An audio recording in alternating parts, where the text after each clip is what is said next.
Analytech Miljølaboratorium AS er et privat og uafhængigt miljølaboratorium etableret i 1998. Kunden har ofte behov for at se analyseresultater, før den endelige rapport med alle analyser er godkendt. Samtidig kan der være behov for at følge udviklingen i en valgt periode. Analytech Online giver kunden direkte adgang til Analytechs database med nyeste analyseresultater. Adgang til Analytech Online er beskyttet med kundenummer og adgangskode, som sikrer, at man kun kan se sine egne analyser. Der er 5 forskellige menupunkter: prøver, resultater, datafiler, fakturaer og profil. Prøver. Her vises alle kundens prøver med de nyeste øverst. Ved at klikke på en udvalgt prøve kan hele analyserapporten hentes i PDF-format. Resultater. Her vises de forskellige kategorier af prøver. For hver kategori er der en optælling af antal prøver og dato for seneste prøveudtagning. For denne kunde er det 5 kategorier.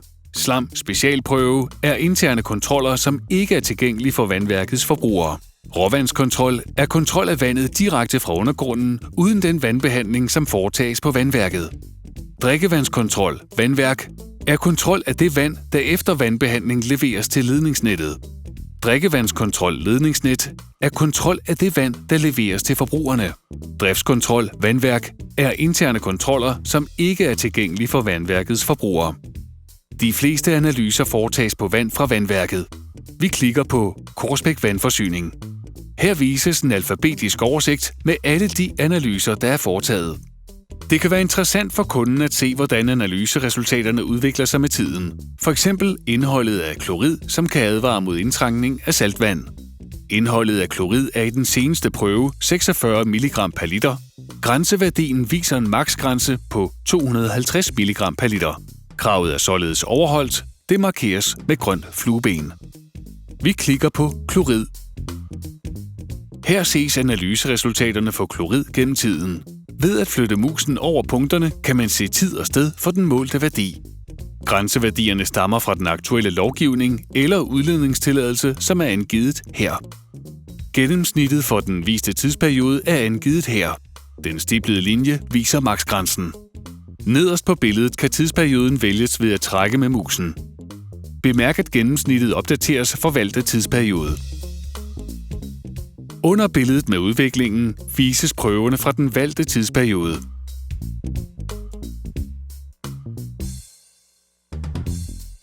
Ved at klikke på en udvalgt prøve, kan hele analyserapporten hentes i PDF-format. På analyserapporten er der forskellige informationer om prøvens oprindelse, min- og maksgrænser, og udenfor angiver om et analyseresultat er uden for min- og maksgrænsen.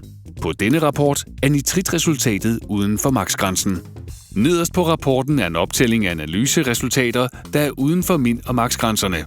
I dette tilfælde er der kun fundet ét resultat.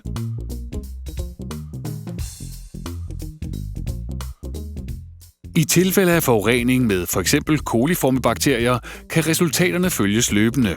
I sommeren 2011 kunne der konstateres en forurening med coliformebakterier. Vi zoomer ind på perioden.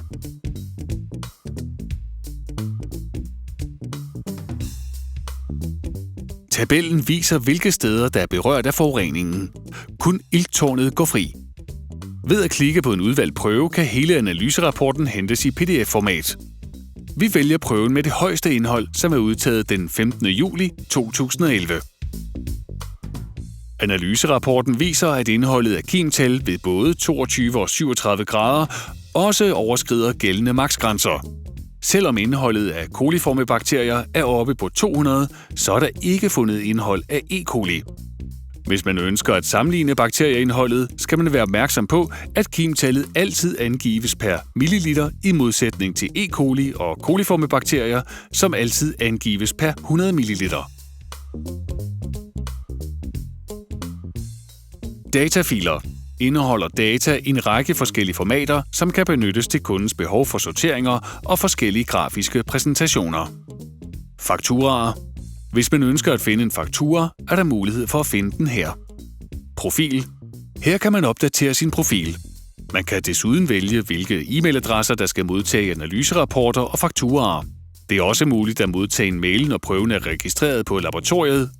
Hvis man vælger dette, så modtager man straks efter prøveregistreringen en mail med et link til analyserapporten.